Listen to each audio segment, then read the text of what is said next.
একমাত্র ছেলে তার বাবাকে প্রথমবারের মতো বৃদ্ধাশ্রমে রেখে ফিরছিল। রাস্তার মাঝে ফোন এলো। তার বউ ফোন করে বলছে, তুমি আর একবার বৃদ্ধাশ্রমে ফিরে যাও, একটা কথা বলতে ভুল হয়ে গেছে। বৃদ্ধাশ্রমে গিয়ে তুমি তোমার বাবাকে ভালোভাবে বুঝিয়ে এসো। পুজো পার্বণ, এমনকি তোমার জন্মদিনেও তোমার বাবা যেন কষ্ট করে ওই বৃদ্ধাশ্রমে থেকে যায়, আমাদের বাড়িতে যেন না আসে।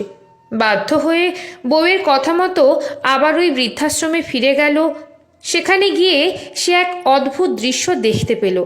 তার বৃদ্ধ বাবা ওই বৃদ্ধাশ্রমের বৃদ্ধ মালিকের সাথে খুব হেসে হেসে কথা বলছে। এটা দেখে ছেলের মনে সন্দেহ হলো।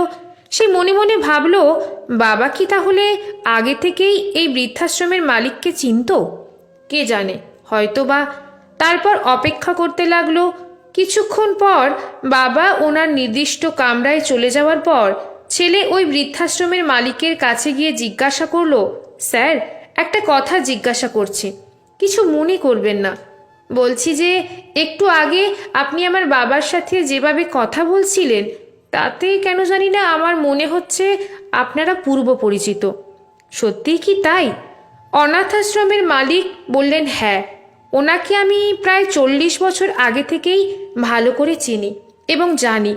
আমি জানি না উনি কোন পরিস্থিতিতে এই বৃদ্ধাশ্রমে এসেছেন, তবে মনের দিক থেকে আপনার বাবা একজন বড় মনের মানুষ।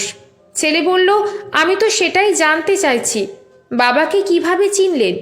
বৃদ্ধ মালিক বললেন, 40 বছর আগে আমার আন্ডারে থাকা একটা অনাথ আশ্রম থেকে উনি একটি অনাথ শিশুকে দত্তক নিয়ে বাড়িতে নিয়ে গিয়েছিলেন এবং আমার অনুমান যদি ভুল না হয়, তাহলে 40 বছর আগে দত্তক নেওয়া সেই অনাথ শিশুটি এখন আমার সামনে দাঁড়িয়ে আছে।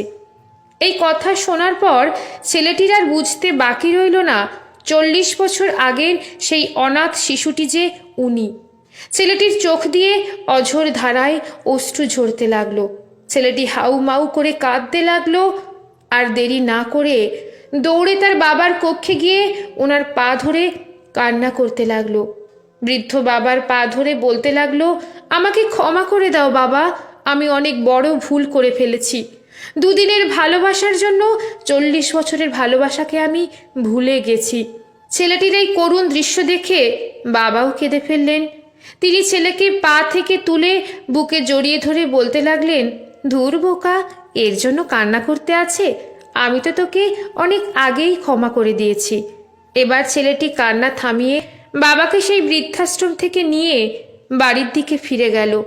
পৃথিবীর সকল বাবার প্রতি রইল আমার প্রণাম, শ্রদ্ধা ও ভালোবাসা। লেখা সংগৃহীত, পাঠে আমি রুম্পা বিশ্বাস।